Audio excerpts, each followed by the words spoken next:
Hello students, welcome back to our channel.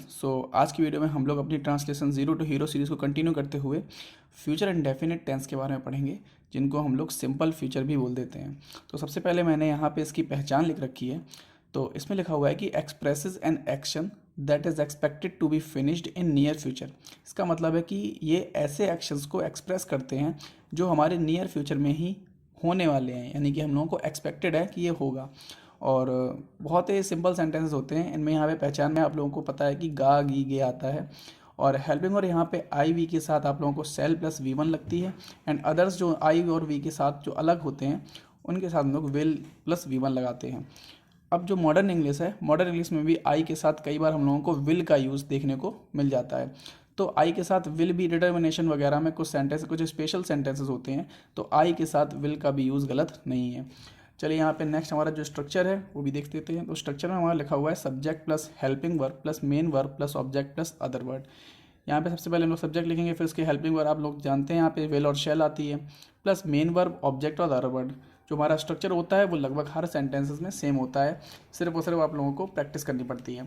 तो चलिए देखते हैं यहाँ पे आगे हम लोग किस तरीके से सेंटेंस बनाएंगे। तो यहाँ पे लिखा हुआ है सबसे पहले मैं एक पत्र लिखूंगा। तो यहाँ पे मैं यानी कि आई आ गया, और आई के साथ आप लोग जानते हैं आई और वी के साथ शेल लगता है। सो आई शैल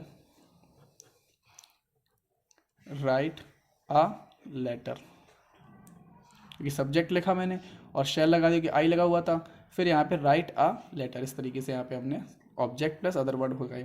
हम शहर को जाएंगे, तो यहाँ पे हम लोग सेंटेंस को बनाएंगे, हम से हम लोग वी से स्टार्ट करेंगे। We shall go to the city.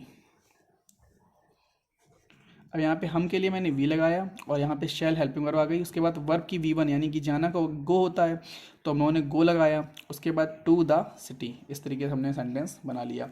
जो नेक्स्ट सेंटेंस है हमारा वो यहाँ पे क्या कह रहा है, चलिए देखते हैं। वह अपने गांव को जाएगा, तो वह के साथ हम लोग यहाँ पे ही लगाएंगे। ही विल गो टू, अब अपने गांव को, तो यहाँ पे उसके लिए हम लोग हिज लगा देंगे, हिज विलेज। तो ये हमारे थे पॉजिटिव सेंटेंसेस, बहुत ही सिंपल सेंटेंसेस होते हैं हम लोगों के फ्यूचर इंडेफिनिट। आगे देखते हैं हम लोग यहाँ पे नेगेटिव सेंटेंसेस में किस तरीके से बनाएंगे। तो यहाँ पे लिखा हुआ है मैं एक पत्र नहीं लिखूंगा। तो नेगेटिव सेंटेंसेस हैं, तो उसके सामने सबसे पहले यहाँ पे आई लगाएंगे। तो I shall not write a letter. जैसे पॉजिटिव सेंटेंसेस बनते हैं वैसे ही हमारे नेगेटिव सेंटेंसेस भी बनते हैं, सिर्फ और सिर्फ यहाँ पे नेगेटिव के लिए हमने यहाँ पे नॉट लगा दिया है। तो I shall not write a letter, जो नॉट लगता है वो हमारा जो हेल्पिंग वर्ब होती है उसके जस्ट बाद लगता है। नेक्स्ट सेंटेंस है हमारा तुम मेरी सहायता नहीं करोगे। सो यहाँ पे तुम के लिए यू लगाएंगे। You will not help me.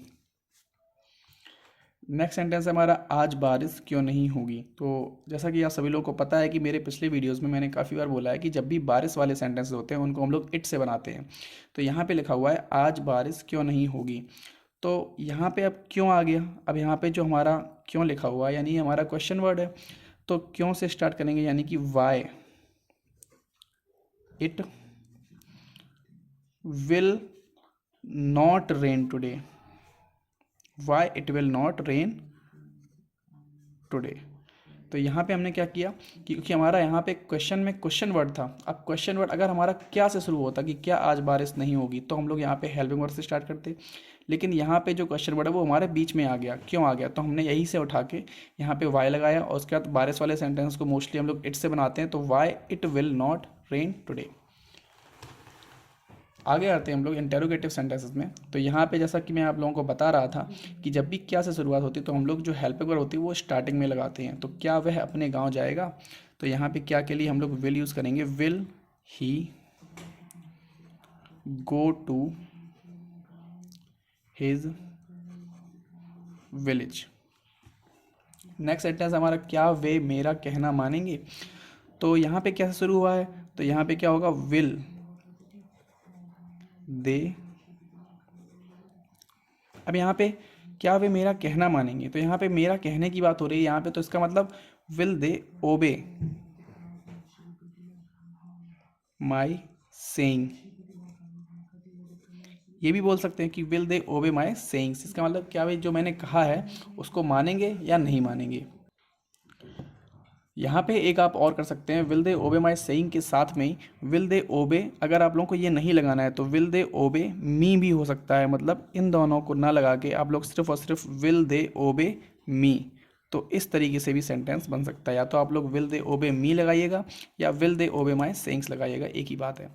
Next sentence है, वह एक गीत कब गाएगी। अब कब हमारा बीच में आ गया, इसका मतलब वैन से स्टार्ट करेंगे। वैन शी, सॉरी यहाँ पे पहले विल लगाएंगे। यहाँ पे जो हमारा इंटेरोगेटिव सेंटेंस है, तो van will she Singh a song. तो ध्यान रखिएगा कि जब भी हमारा जो इंटेरोगेटिव सेंटेंस होता है उसमें हम लोग सब जो हमारा क्वेश्चन वर्ड है उसके बाद हमने हेल्पिंग वर्ड लगाई, उसके बाद सब्जेक्ट आता है।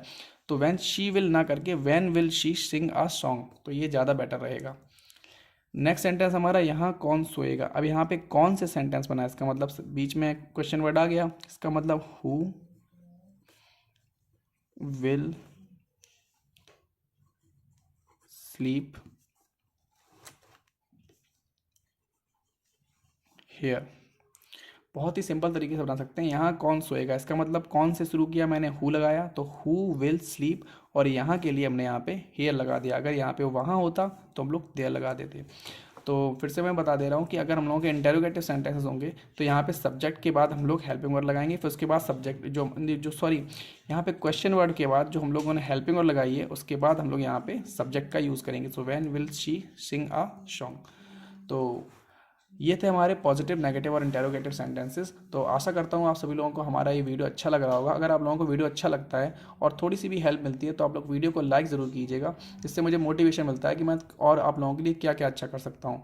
और अगर आप लोगों को कोई भी डाउट है तो आप लोग कमेंट सेक्शन में मुझसे पूछ सकते हैं। मैं आप लोगों के डाउट दूर करने की पूरी कोशिश करूँगा। Till then take care and good bye.